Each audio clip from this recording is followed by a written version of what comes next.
Hello बच्चों, जय हिंद। आप लोग कैसे हैं? आशा करता हूँ आप लोग बहुत अच्छे, मस्त और स्वस्थ होंगे। आप सभी को मैं अपना यूट्यूब चैनल एसएमडी ज्ञान क्लासेज में स्वागत करता हूँ।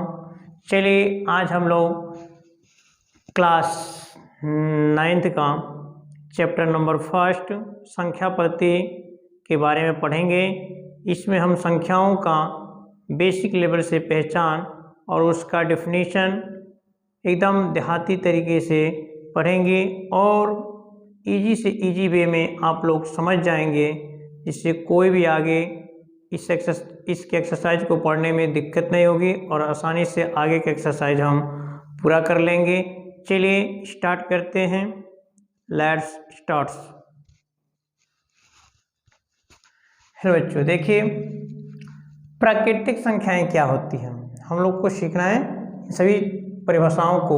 प्राकृतिक संख्याएं क्या होती हैं, जैसे नेचुरल नंबर क्या होता है, तो प्राकृतिक संख्याएं अर्थात नेचुरल नंबर्स वे संख्याएं जिन्हें हम दैनिक जीवन में गिनने के लिए प्रयोग करते हैं प्राकृतिक संख्याएं कहलाती हैं।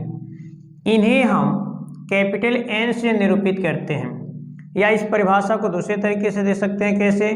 गिनती की सभी संख्याएं प्राकृतिक संख्याएं कहलाती हैं। हम दोनों परिभाषाओं में से किसी एक परिभाषा को लिख सकते हैं। इन्हें कैपिटल एन से निरूपित करते हैं। कैपिटल एन के ग्रुप में 1 2 3 4 5 6 7 8 9 10 11 12 डॉट डॉट इनफाइनाइट, मतलब अनंत संख्याएं इस समूह में होंगे। पूर्ण संख्याएं, होल नंबर क्या होता है? तो वे संख्याएं जिन्हें हम शून्य को प्राकृतिक संख्याओं के साथ शामिल करने पर प्राप्त करते हैं, पूर्ण संख्याएं कहलाते हैं।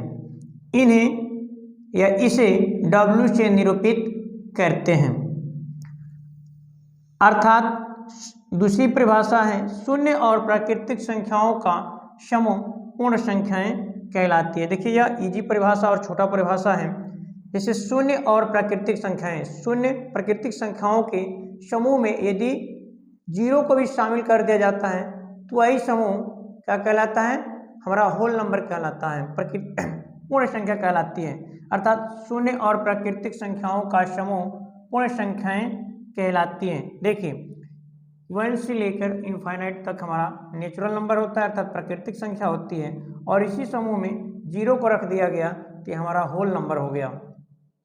चलिए, आप लोग, आशा करता हूँ कि आप लोग अच्छे से समझ रहे होंगे संख्याएं अर्थात इंटीजर्स नंबर क्या होते हैं। तो पूर्ण संख्याओं और ऋणात्मक संख्याओं का समूह पूर्णांक संख्याएं कहलाते हैं। इन्हें हम i से निरूपित करते हैं।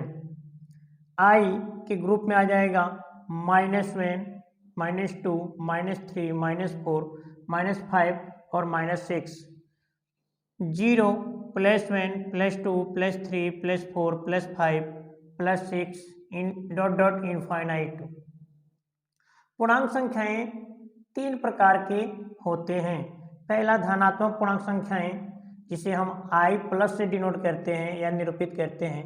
+1, -+2 +3, +4, +5 डॉट डॉट इनफाइनाइट, अर्थात अनंत तक ये जाएंगे। और ऋणात्मक पूर्णांक संख्याएं, जैसे इन्हें हम i से निरूपित करते हैं, इनके समूह में आएगा -1, -2, -3, -4, -5 डॉट डॉट इनफाइनाइट। इनके भी समूह में अनंत संख्याएं होंगे। और शून्य पूर्णांक संख्या, इस ग्रुप में केवल एक ही शून्य ही होता है, जिसे हम i से निरूपित करते हैं। चलिए, हम लोग देखते हैं सम संख्याएं क्या होती हैं। सम संख्याएं के बारे में पढ़ते हैं, अर्थात इवन नंबर वे संख्याएं जो 2 से पूर्णतः विभाजित हो जाती हैं, सम संख्याएं कहलाती हैं। इन्हें हम e से निरूपित करते हैं। जैसे e के ग्रुप में आ जाएगा 2, 4, 6, 8, 10, 12 डॉट डॉट इनफाइनाइट, अर्थात जो संख्या 2 से भाग देने पर पूरा कट जाता है, जिसमें शेषफल 0 बचता है, वही हमारा इवन नंबर या सम संख्या कहलाता है, दूसरे शब्दों में कहा जाए तो। चलिए विषम संख्याएं क्या होती हैं, अर्थात ओड नंबर किसे कहते हैं। देखिए, वे संख्याएं जो 2 से पूर्णतः विभाजित नहीं होती है, अर्थात जिनको 2 से भाग देने पर शेषफल 0 नहीं आता है, विषम संख्याएं कहलाती हैं। इन्हें हम ओ से निरूपित करते हैं। ओ इक्वल टू, इस ग्रुप में देखिए 1, 3, 5, 7, 9, 11, 13, 15 डॉट डॉट इनफाइनाइट, इनके समूह में भी अन्य संख्याएं होते हैं। अब हम पढ़ेंगे अभाज्य संख्याएं, प्राइम नंबर। अभाज्य संख्या किसे कहते हैं? वे संख्याएं जिनके गुणनखंडों की संख्या केवल 2 ही होती है, अभाज्य संख्याएं कहलाती हैं। जैसे 2, 3, 5, 7, 11, 13, 17, 19 डॉट डॉट इनफाइनाइट, इनके भी समूह में अनेक संख्याएं होंगी। अर्थात ऐसी संख्या जो खुद से कटे और 1 से कटे, वह अभाज्य संख्या कहलाती है। हम दोनों परिभाषा लिख सकते हैं, लेकिन बेस्ट परिभाषा हमारा यही रहेगा कि वे संख्याएं जिनके गुणनखंडों की संख्या केवल 2 हो, अभाज्य संख्याएं कहलाती हैं। चलिए हम लोग जान लेते हैं भाज्य संख्याएं क्या होती हैं या कंपोजिट नंबर किसे कहते हैं। तो वे संख्याएं जिनके गुणनखंडों की संख्या 2 से अधिक होती हैं, उसे हम अभाज्य संख्याएं कहते हैं। जैसे 4, 6, 8, 9, 10, 12, 14, 15, 16, 18, 20, 21 इनफाइनाइट डॉट डॉट, इनफाइनाइट अनंत तक होते हैं। जैसे 240, 20, 30, 50, ये सभी संख्याओं का गुणनखंड 2 से अधिक होगा गुणनखंडों की संख्या, इसलिए वो क्या कहलाएंगे? भाज्य संख्याएं कहलाएंगे। और इसमें एक इम्पोर्टेंट पॉइंट जानना भी जरूरी है कि जो 1 होता है वह ना तो अभाज्य संख्या होता है, ना ही भाज्य संख्या होता है। जैसे 1 की जो गुणनखंडों की संख्या होता है मात्र 1 ही होता है, और अभाज्य संख्या गुणनखंडों के लिए संख्या होनी चाहिए 2, और कंपोजिट भाज्य संख्याओं के लिए संख्या होना चाहिए 2 से अधिक। तो इसलिए हमारा 1 जो होता है ना तो भाज्य संख्या होता है, ना अभाज्य संख्या होता है। ये नोट करके अपने दिमाग में सेट करना होगा। यदि कोई क्वेश्चन कर लेता है कि क्या एक अभाज्य संख्या है, तो आपको बताना होगा नहीं। तो क्या भाज्य है? नहीं, यह ना तो भाज्य होता है ना ही अभाज्य होता है। यह कॉम्पिटिटिव एग्जाम में 1 नंबर में बार बार पूछा जाता है, और आपके लेवल में ट्रू फॉल्स या मल्टीपल चॉइस में पूछा जा सकता है। चलिए अगला देखिए, वास्तविक संख्याएं या रियल नंबर्स। तो वास्तविक संख्या क्या होती है या रियल नंबर क्या होती है, इसके बारे में हमको जानना होगा। देखिए, परिमेय और अपरिमेय दोनों संख्याओं का सम्मिश्र रूप या दोनों संख्याओं का जो मिक्स रूप होगा, वही हमारा वास्तविक संख्या कहलाएगी। जैसे परिमेय और अपरिमेय संख्याओं का समूह ही वास्तविक संख्याएं कहलाती हैं। इसे हम R से निरूपित करते हैं। अर्थात जैसे R के ग्रुप R इक्वल टू, इसके ग्रुप में 0, -2, +3, 3/4, -7/2, -5/11, 0.10, 110, 110 dot dot, 0.10, 100, 100 dot dot infinite. अर्थात ये हमारा निगेटिव इंटीजर्स हैं, ये पॉजिटिव इंटीजर्स हैं, और यह हमारा रेशनल नंबर है, और ये सभी रेशनल नंबर के अंतर्गत आ जाते हैं। और यह मान जो 2 हैं, यह इरेशनल के मान हैं, अपरिमेय संख्या का मान है।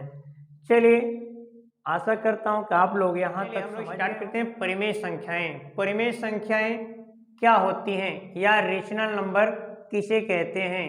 तो वे संख्याएं जिन्हें हम p/q के रूप में लिख सकते हैं, परिमेय संख्या कहलाती हैं। जहाँ p और q पूर्णांक होते हैं तथा q नॉट इक्वल टू 0 होता है, इसे q से निरूपित करते हैं।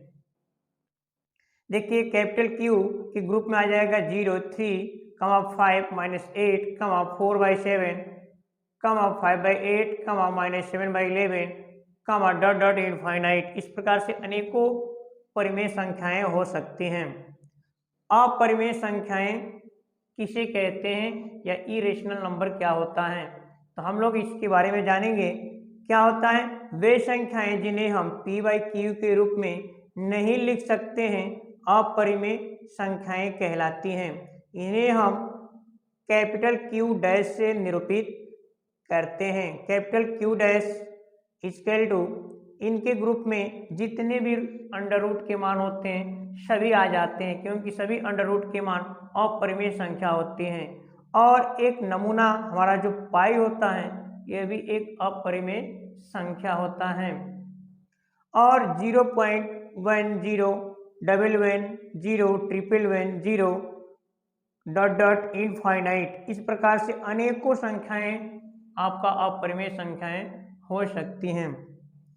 अब हम जानेंगे संख्या रेखा क्या होता है या नंबर लाइन क्या होता है। वह सरल रेखा जिस पर हम सभी संख्याओं को निरूपित करते हैं संख्या रेखा कहलाती है।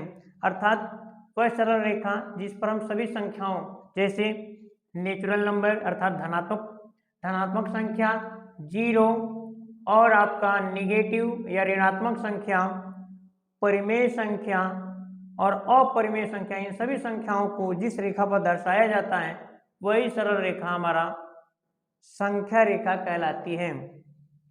जैसे यहाँ पर आपको दर्शाया गया है, -2/3 को भी यहाँ दर्शाया गया है, -1 को दर्शाया गया है, -1/3 को दर्शाया गया है, 0। तो 0 के बाएं साइड हमारा निगेटिव नंबर्स होते हैं या निगेटिव इंटीजर्स होते हैं, या निगेटिव आपका रेशनल नंबर होंगे, और पॉजिटिव इंटीजर्स या पॉजिटिव रेशनल नंबर हमारा 0 के दाहिने साइड होंगे। चलिए, आशा करता हूं कि आप लोग ये सभी परिभाषाएं समझ गए होंगे। यदि कोई यहाँ पर दिक्कत हो या कोई परिभाषा आपको समझने में दिक्कत हुई हो तो उसे कमेंट के माध्यम से जरूर बताइएगा। आप लोगों को यह वीडियो अच्छा लगा हो तो इसे अपने दोस्तों के ग्रुप में ज़रूर शेयर करें, जिससे मेरा मनोबल बढ़ सके। ओके, धन्यवाद। जय हिंद।